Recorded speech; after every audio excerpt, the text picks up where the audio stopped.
দেখছেন বিকাশ খবর, আমি আপনাদের সঙ্গে সানিজুল হক। গতি নাকি গাবলতি, ফের রক্তাক্ত রাস্তা, ফের শোকের ছায়া।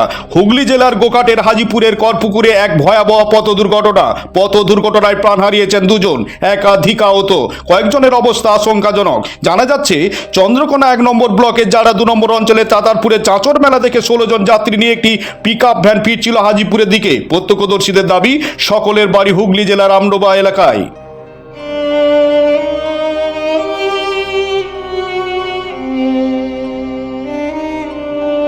আরও জানা যায় হাজিপুরের করপুকুরে এসে নিয়ন্ত্রণ হারায় পিকআপ ভ্যানটি, সোজা গিয়ে ধাক্কা মারে রাস্তার ধারের একটি গাছে। মুহূর্তে ছিটকে পড়েন যাত্রীরা। কিন্তু প্রশ্ন উঠেছে, এই করপুকুর কি দুর্ঘটনার ব্ল্যাক স্পট হয়ে উঠেছে, যার জন্য বারবার প্রাণ যাচ্ছে, তবু কেন নেই স্থায়ী নিরাপত্তা ব্যবস্থা? গতি নিয়ন্ত্রণে ব্যর্থতা নাকি প্রশাসনিক উদাসীনতা? গতি নাকি গাফলতি?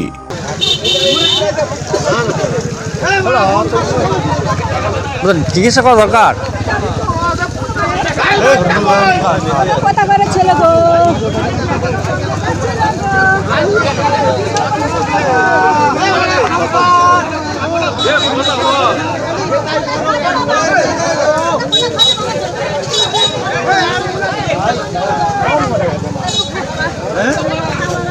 না না বেচার হয়।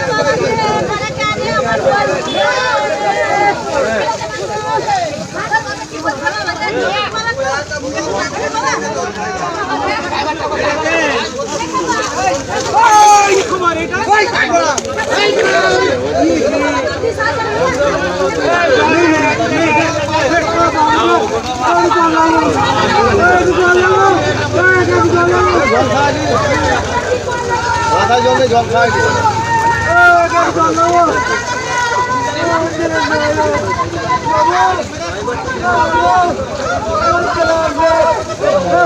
নেই